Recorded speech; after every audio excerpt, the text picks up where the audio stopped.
ആൾക്കാരുണ്ടെന്നാണ് പറയുന്നത്. പക്ഷെ അവരാരും തന്നെ മറ്റുള്ളവർക്ക് പകർന്നു കൊടുക്കാൻ, ആ അറിവ് പകർന്നു കൊടുക്കാൻ അവർ തയ്യാറാകുന്നില്ല എന്നുള്ളതാണ് ഇവിടുത്തെ ഏറ്റവും വലിയ ഞാൻ വേണമെന്ന് ശോചനീയമായ അവസ്ഥ. പറഞ്ഞു കൊടുക്കാം. അതെ, ഇനി നമ്മുടെ വേറെ നാട്ടിൽ നിവർത്തിയില്ല. ഇനി സിദ്ധൻ കേസ് ഒക്കെ തന്നെ പറയേണ്ടി വരും തൃത്വം എന്താണ്. അപ്പൊ ഞാൻ ഒന്ന് പറയാം. ഈ തൃത്വം എന്ന് വെച്ച് കഴിഞ്ഞാൽ പൊതുവെ ഒരു ഫിലോസഫിക്കൽ അപ്രോച്ച്. അതിപ്പം ഏതിപ്പം ആത്മീയ ഗ്രന്ഥങ്ങളൊക്കെ എടുത്താലും നമുക്ക് ഇത് കൊണ്ടുവയ്ക്കാവുന്നതല്ല. ഇവിടെ ഇപ്പൊ നമുക്ക് ഹിന്ദുമത ഗ്രന്ഥം എടുത്തു കഴിഞ്ഞാൽ അത് കൃത്യമായിട്ട് തന്നെ പറയുന്നത് തൃത്വം എന്ന് പറയുന്നത് എപ്പോഴും ഒരു ഹൈലി ആയിട്ടുള്ള ഒരു സാധനത്തിൽ നിന്ന് പിന്നെ ഇങ്ങോട്ട് വരുന്നത്. അപ്പോൾ മനുഷ്യന്റെ ഒരു സ്വഭാവ രീതിയുണ്ട്. അപ്പോൾ നമ്മൾ അവതാരങ്ങൾ എടുത്ത മഹാവിഷ്ണു എന്ന് പറയുന്ന ഒരു മെയിൻ അവതാരം വരുമ്പം അത് ദൈവമാവും. ദൈവം പിന്നെ അതിനകത്തുനിന്ന് വരുന്ന ശ്രീകൃഷ്ണൻ, ബലരാമൻ, ഇങ്ങനെ ഓരോന്ന് വരുന്നുണ്ട്. ഇത് രണ്ടാമത്തെ സ്റ്റേജ്. മൂന്നാമത് അനുഭവിക്കുന്ന ഒരാളുണ്ടല്ലോ, ആ സ്റ്റേജാണ് മനുഷ്യരെന്നത്. അപ്പൊ ഈ 3 തലമുണ്ട്. ഇത് തന്നെയാണ് അവിടെ വെച്ചിരിക്കുന്നത്. ദൈവം, പിന്നെ അത് പരിശുദ്ധാത്മാവെന്നുള്ള ഒരു അവതാരം പോലെ വരുന്നു. അത് മനുഷ്യനായി പിറവിയെടുക്കുന്നു, മനുഷ്യന്റെ രൂപം. ഈ 3 സാധനം ഇതെടുത്ത് വെച്ചിരുന്നു. പക്ഷെ ഇവരിത് പറയുന്നത് എനിക്ക് തോന്നുന്നു വെച്ചാൽ ഇത് 3നെ കമ്പൈൻ ചെയ്യുന്നുണ്ട്. കാര്യം ഇതൊരു ചോദ്യമായിട്ട് ഇതിനകത്ത് വരുന്നത് കൊണ്ടും ഈ ഡ്യുവാലിറ്റി എന്ന് പറയുന്ന ഒരു സാധനം വരുന്നതുകൊണ്ട് അതിനെ നേർപ്പിച്ചേ പറ്റത്തുള്ളൂ. കാര്യം ഏകദൈവം എന്നുള്ള ഒരു രീതിയിൽ നിന്നുകൊണ്ട് അത് ഇത് ചെയ്യണം. അപ്പോഴെനിക്ക് തോന്നുന്നത് അതുകൊണ്ടായിരിക്കും തൃത്വം എന്ന് പറയുന്ന അവര് പിതാവിൽ നിന്ന് പുത്രൻ വരുന്നു എന്ന് പറയുന്നത്. പിതാവും പുത്രനുണ്ട്. പിതാവ് എന്ന് പറയുന്നത് ദൈവമാണെന്ന് വെച്ചാൽ ആണെന്ന് തന്നെ പറയാം. വേണേ രണ്ടാണെന്ന് വേറൊരു വാക്കവിടെ പ്രയോഗിക്കുന്നുണ്ട്, പിതാവ് പുത്രൻ. അപ്പൊ ചോദിക്കുകയൊക്കെ ചെയ്യുന്നുണ്ട്, അല്ലെ രാജാവ് എന്നുള്ള പദം. പക്ഷെ പരിശുദ്ധാത്മാവ് വേറെ. അതിനെ പിന്നെ ഗർഭം ധരിച്ചത്. അപ്പോൾ പിതാവിൽ നിന്ന് പരിശുദ്ധാത്മാവ്, മനുഷ്യസ്ത്രീ ഗർഭം ധരിച്ച് ഇതേ അവതാരത്തിന്റെ അതേ ഇതാ കാണിച്ചേക്കുന്നത്. അപ്പോൾ ഈ ഒരു മോഡല് എടുത്തു വെച്ചു. അപ്പൊ ഇതിലേറെ ശക്തൻ എന്നൊരു ചോദ്യം വരും. അത് ഹിന്ദു പുരാണല്ലോ. ഇപ്പൊ വിഷ്ണു ആണോ ശക്തൻ, കൃഷ്ണനാണോ വെച്ചാൽ രണ്ടും ഒന്നാന്ന് നമ്മൾ പറയും. അവതാരവും ത്തിന്റെ മുഴുവൻ ശക്തിയും അത് തന്നെയാണെന്നാ പറയുന്നത് അവതാരം. പക്ഷെ അവരൊരു പ്രത്യേക അവസ്ഥയിലോട്ട് വരുമ്പോഴും ഇന്നറായിട്ടുള്ള ഒരു ഇതെന്ന് വെച്ചാൽ പൂർണ്ണതയാണെന്നാണ് പഠിപ്പിക്കുന്നത്. അങ്ങനെ പറയുന്നത്. വിഷ്ണു കൃഷ്ണൻ എന്ന് വെച്ചാൽ ശ്രീരാമൻ എന്ന് വെച്ചാൽ ശ്രീരാമൻ അത് തന്നെയാണ് എന്നാ പറയുന്നത്. എല്ലായിടത്തും ചോദിച്ചാൽ അങ്ങനെ പറയും. അതേ കണക്ക് തന്നെ ഇത് അവര് ഞാൻ തന്നെയാണ് പിതാവും പുത്രനും പരിശുദ്ധാവും ഒന്ന് തന്നെ എന്നുള്ളത്. ഞാൻ തന്നെ അതാകുന്നു എന്നൊക്കെ ഒരുപാട് ഇത് കാണാം ഇതിനകത്ത്. ഇതിന്റെ സംജ്ഞകളൊക്കെ ഇതായിരുന്നു. ദൈവം നേരിട്ട് അവതരിക്കും, ഒരിക്കലും അത് മനുഷ്യനല്ല. മനുഷ്യൻ പുത്രനായിട്ട് അവതരിക്കും. അവിടെ മാറ്റം വരുത്താനായിട്ട് ആ ദൈവ രൂപം എടുക്കുന്നുള്ളു. അവിടെ ആന്തരികമായിട്ട് മനുഷ്യ സ്വഭാവം ഉണ്ടെങ്കിൽ അത് ദൈവം തന്നെയാണെന്നുള്ളത്. പക്ഷെ അത് മനുഷ്യനുമല്ല. ഇത് എല്ലായിടത്തും ഉള്ള ഒരു സാധനം തൃത്വം. അത് ബൈബിളിൽ നേരിട്ട് പറയുന്നു എന്നുള്ളതല്ല. ഇത് ഫിലോസഫിക്കലായിട്ട് നമുക്ക് മതഗ്രന്ഥങ്ങളിൽ നിന്ന് പിന്നെ അതിന്റെ പണ്ഡിതന്മാരൊക്കെ ഇങ്ങനെ ഓരോ തിയോളജി എന്നൊക്കെ രീതിയിൽ ഇങ്ങനെ വരുന്നുണ്ട്. അപ്പൊ ഹിന്ദുക്കളുടെ ഇതില് ഭഗവത്ഗീതയിൽ നമ്മൾ ഇതേണക്കുള്ള ഒരുപാട് കാര്യങ്ങൾ വരെയും സംവാദം ചെയ്യും. അതൊന്ന് വളരെ പ്രോഗ്രസീവ് ആണ് എന്റെ അഭിപ്രായം. കാര്യം മതങ്ങൾ എപ്പോഴും, ഇസ്ലാം മതത്തിൽ ഈ സാധനം ഇല്ല. സൂഫികളൊക്കെ കുറച്ചുണ്ട്, പക്ഷെ വെട്ടത്ത് വന്ന മരുതലേക്ക് കിട്ടും. അപ്പൊ മതം എപ്പോഴും ഇത് നല്ലതാന്ന് എന്റെ ഒരു അഭിപ്രായം. കാര്യം ഇങ്ങനെ തൃത്വം ഇതിങ്ങനെ ന്യായീകരിക്കുമ്പം നമ്മുടെ പുതിയ സമൂഹത്തിനനുസരിച്ച് ഒരു സ്പിരിച്വാലിറ്റി, ആത്മീയത കുറെ ആളുകൾക്ക് ആവശ്യമാണ്. എങ്കിൽ ചോദിക്കും യുക്തിവാദിക്കണമെന്ന് വെച്ചാൽ അവർ ഈ മൊറാലിറ്റിക്ക് എടുക്കുന്നത് വേറൊരു സൈഡിൽ നിന്ന്. അപ്പോൾ ഭൂരിപക്ഷം മനുഷ്യർക്ക് ഇതൊരു ആവശ്യമാവും, അവന്റെ ബ്രെയിനൊക്കെ ഒരു ആവശ്യം. അപ്പോഴും ഇത് നല്ലൊരു സംഭവമാണ്. ഇങ്ങനെയൊക്കെയുള്ള സംവാദങ്ങളും ഇങ്ങനെയൊക്കെ നടക്കുന്നത്. ഇനി പരിഹാരം കാണുക എന്നല്ല, ഇങ്ങനെ പസിലുകളുണ്ടെങ്കിൽ പരിഹാരം കാണുമ്പോഴാണ് ഒരു സമാധാനമൊക്കെ കിട്ടും. അത് നല്ല, അങ്ങനെ ആ രീതിയിൽ നമ്മൾ ചർച്ച ചെയ്യുന്നല്ല, അതിനെ ആക്ഷേപിക്കാനൊന്നുമല്ല. അപ്പോൾ തൃത്വത്തെ കുറിച്ച് ബാക്കിയുള്ളവർക്ക് ഉള്ള കാര്യങ്ങളൊക്കെ ഇവിടെ പറയാം. പക്ഷെ വഴക്ക് കൊടുത്തു. നേരത്തെ ഒരാളൊന്ന് പന്നിന്നൊക്കെ വിളിച്ചിടെ അവരെ ആക്ഷേപിക്കുന്നതായിട്ടായി അദ്ദേഹത്തിന് തോന്നി. അപ്പോൾ ആ രീതിയിൽ സംസാരിച്ചെന്നേ. അപ്പൊ ഇങ്ങനെ ഫിലോസഫിക്കലായിട്ടുള്ള തത്വങ്ങളൊക്കെ സംസാരിക്കാൻ ഉള്ള റൂം കൂടിയാണ്. എല്ലാവർക്കും കയറി ഒന്ന് സംസാരിക്കാം, വാദങ്ങളും ഒക്കെ വയ്ക്കും. ഞാനൊരു കരുതുന്ന ഇതാണെന്നാണ്. ഇതിലിപ്പം പിതാവ് 3 ടൈം തന്നെ എടുത്തു കഴിഞ്ഞാൽ മതി. ഇപ്പം പിതാവ് 3 കോണായിട്ട് അവർ പറയുന്നത്, 3നും തുല്യതാ പറയുന്നത്. അപ്പോൾ ദൈവം എന്നുള്ള പറയുന്ന ടോട്ടൽ സങ്കല്പത്തിൽ ഈ 3 സാധനം വരുന്നുണ്ട്. പിതാവ്, പരിശുദ്ധാത്മാവ്, പിന്നെ പുത്ര എന്നുള്ള. ഈ 3ഉം പൂർണ്ണം തന്നെയാണ്, കുറവൊന്നുമില്ല. പക്ഷെ ഈ 3ഉം തുല്യമാണെന്ന് പറയും. 3 കൂടെ ചേരുന്നതിനെയാണ് ടോട്ടൽ ദൈവം ഇതിനെ അവര് പറയുന്നത്. അതൊരു വളരെ ഡീപ്പായിട്ടുള്ളൊരു തോട്ട്. ഇത് ഫിലോസഫിക്കലായിട്ട് ഈ വേദാന്തം ഇങ്ങനെയൊക്കെയുള്ള ഒരുപാട് സാധനങ്ങളിലൊക്കെ ഇതിങ്ങനെ വരുന്നുണ്ട്. എനിക്ക് തോന്നിയൊരു കാര്യം പറയാം, അല്പം നർമ്മമുണ്ട്. എന്റെ പേഴ്സണലാണ്, വെറും എന്റെ അഭിപ്രായം മാത്രമാണ്. അതായത് പുത്രനായിട്ട് യേശുവിനെ ഒരു സ്റ്റോറി ഉണ്ടാക്കി പരിഗണിച്ചു, പുത്രനായിട്ട്. അപ്പൊ പിതാവ് എന്ന് പറയുന്നത് ദൈവം, പിതാവിന്റെ പുത്രൻ എന്ന് പറയുന്നത് യേശു. അങ്ങനെ വന്നപ്പോ മറ്റൊരു ചോദ്യമായി, കന്യാമറിയം ഗർഭിണിയായി.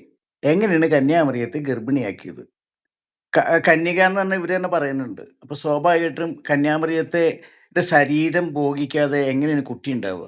അപ്പൊ ഇവര് കൃത്രിമമായിട്ട് ഒരു സങ്കല്പ കഥാപാത്രത ഉണ്ടാക്കി അതിനെയാണ് ഈ മറ്റേ മറ്റേ മധ്യത്തിലുള്ള എന്തിനാ പറയാ, കർത്താവ് ഹോളി സ്പിരിറ്റ്, പരിശുദ്ധാത്മാവ് ഹോളി സ്പിരിറ്റ്. പരിശുദ്ധാത്മാവ് പരിശുദ്ധാത്മാവ്, ഹോളി ആത്മാവായിട്ട് ശരീരത്തിൽ പ്രവേശിച്ചാണ്, ദേഹം മുട്ടിയിട്ടില്ല എന്ന് ആക്കിയെടുക്കാൻ വേണ്ടി ഇവരൊരു ഒരു നോഷണൽ ആയിട്ട് ഒരു സങ്കല്പം കൊണ്ടുവന്നാണ് പരിശുദ്ധാത്മാവ്.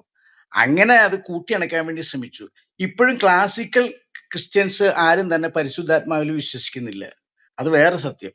ഒരു ക്ലാസിക്കൽ ക്രിസ്ത്യാനിയും പരിശുദ്ധാത്മാവിനെ അംഗീകരിക്കുന്നില്ല. അവർ ഏകദൈവത്തിലെ വിശ്വസിക്കുന്നത്. അത് വേറെ വിഷയം.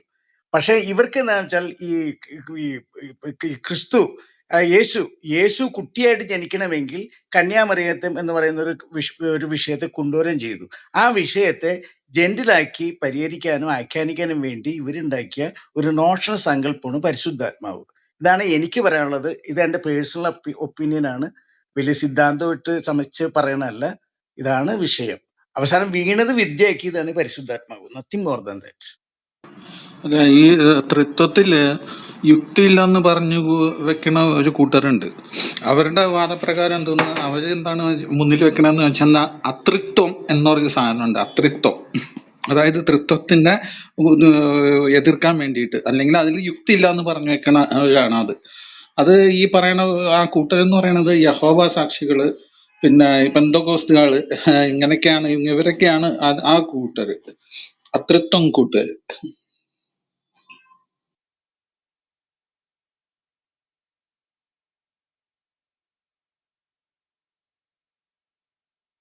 അല്ല, നമുക്ക് ഈ അതിർത്തം കൂടി എടുക്കാനുള്ള കപ്പാസിറ്റി ഇല്ല, ടു ബി ഫ്രാങ്ക്. ഞാൻ തന്നെ ഇവിടെ ഇപ്പൊ അവരിപ്പോ പറഞ്ഞിരുന്നത് വി ട്രൈ ടു അണ്ടർസ്റ്റാൻഡ്, പക്ഷെ അവർ തന്നെ പറയുന്നു അത് വളരെ കോംപ്ലക്സ് ആയിട്ടുള്ള തിയറിയാണ്. ആദ്യം വന്ന ആൾ പറഞ്ഞു എനിക്കത് എക്സ്പ്ലെയിൻ ചെയ്യാൻ കഴിയുന്നില്ല, അതുകൊണ്ട് ഇയോൺ എക്സ്പ്ലെയിൻ ചെയ്യട്ടെ.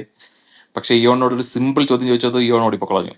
ഇയോൺ പിന്നെ ഇവിടെ ഇരുന്നില്ല. അപ്പോൾ ഇങ്ങനെ ഒരു യാഥാർത്ഥ്യമാണ് ഈ തൃത്വം. നമ്മൾ ഇന്ന് റൂം ഇട്ട് നമുക്ക് മനസ്സിലായ ഒരു കാര്യം ഇതാണ്. പക്ഷേ നമ്മളിതിനെ ഒരു ബഹുദൈവ വിശ്വാസിയുടെ കാഴ്ചപ്പാടിൽ, അതായത് നമ്മളിതിനെ മൂന്ന് എൻറ്റിറ്റി ആയിട്ടാണ് കാണുകയാണെന്നുണ്ടെങ്കിൽ, ഇതിപ്പോൾ പരിശുദ്ധാത്മാവിന് ലേറ്റർ സൃഷ്ടിക്കപ്പെട്ടതാണെങ്കിൽ പോലും നമ്മൾ ഇതിനെ അറ്റ്ലീസ്റ്റ് രണ്ട് വ്യത്യസ്ത എൻറ്റിറ്റി ആയിട്ട് കാണുകയാണെങ്കിൽ, പിതാവും പുത്രനും, ഇറ്റ് മേക്ക് സെൻസ്. ഇത് രണ്ടും ഒന്നാണെന്ന് പറയുമ്പോഴാണ്, ഇത് രണ്ടിനും ഒരേ പവറാണ്, പ്രിവിലേജ് ആണ് എന്ന് പറയുന്നിടത്താണ് പല പ്രശ്നങ്ങളും ഉദിക്കുന്നത് യഥാർത്ഥത്തിൽ.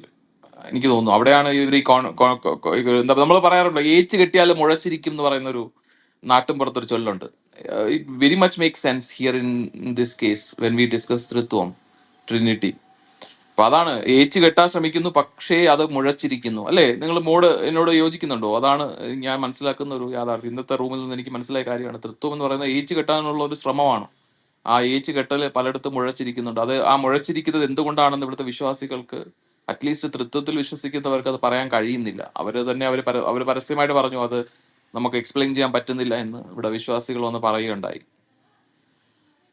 അപ്പോ അങ്ങനെയാണ്. ഇപ്പൊ നമുക്ക് വേറെ എന്തെങ്കിലും പറയാനുണ്ടോ? അല്ലെങ്കിൽ താഴെ ഇരിക്കുന്നവർക്ക് നിങ്ങളുടെ അഭിപ്രായം പറയാം. നിങ്ങൾക്ക് വ്യത്യസ്തമായിട്ടുള്ള ഒരു കാഴ്ചപ്പാടുണ്ടെങ്കിൽ, തൃത്വത്തെക്കുറിച്ച് അല്ലെങ്കിൽ ട്രിനിറ്റിയെ കുറിച്ച് വ്യത്യസ്തമായ ഒരു കാഴ്ചപ്പാട് നിങ്ങൾ കയറി വന്നിട്ട് നിങ്ങൾക്ക് നിങ്ങളുടെ അഭിപ്രായം ഇവിടെ രേഖപ്പെടുത്താം. നമ്മൾ വോട്ട് ഇട്ടിട്ടുണ്ടായിരുന്നു. വോട്ടിൽ ഏകദേശം വളരെ ഇൻട്രസ്റ്റിംഗ് ആയിട്ട് 36% പേർക്ക് മനസ്സിലാകുന്നു എന്ന് പറഞ്ഞു. അതെനിക്ക് തോന്നുന്നു സിദ്ധൻ പറഞ്ഞതിന് ശേഷമാണ് ഇവിടെ ഒരു വോട്ട് ചെറുതായിട്ടൊന്ന് കൂടി. അപ്പൊ സിദ്ധൻ പറഞ്ഞ തൃത്വം പലർക്കും മനസ്സിലായി എന്നുള്ളതാണ്. മനസ്സിലാകുന്നില്ല എന്ന് അത് ഏകദേശം ഒരു 65-70% പോയായിരുന്നു ഇവിടെ ക്രിസ്ത്യാനികളായിട്ടുള്ള വിശ്വാസികൾ വന്ന് തൃത്വം എക്സ്പ്ലെയിൻ ചെയ്യാൻ ശ്രമിച്ചപ്പോൾ. അപ്പോൾ ഇങ്ങനെയാണ്. KCR ജിക്ക് എന്തോ പറയാനുണ്ടെന്ന് തോന്നുന്നു.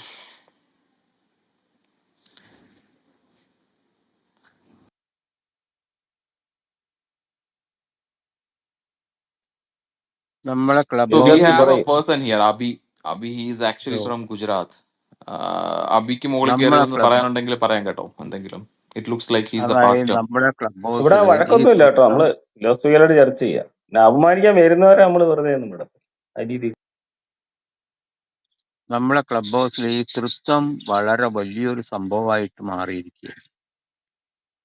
ഞാൻ ഇന്നലെ 2 ദിവസം മുന്നേ എന്താണ് തങ്കമ്മേന്റെ റാണിയിൽ ഒരു സാധനം ഉണ്ടല്ലോ പുള്ളിക്കാരുടെ റൂമിൽ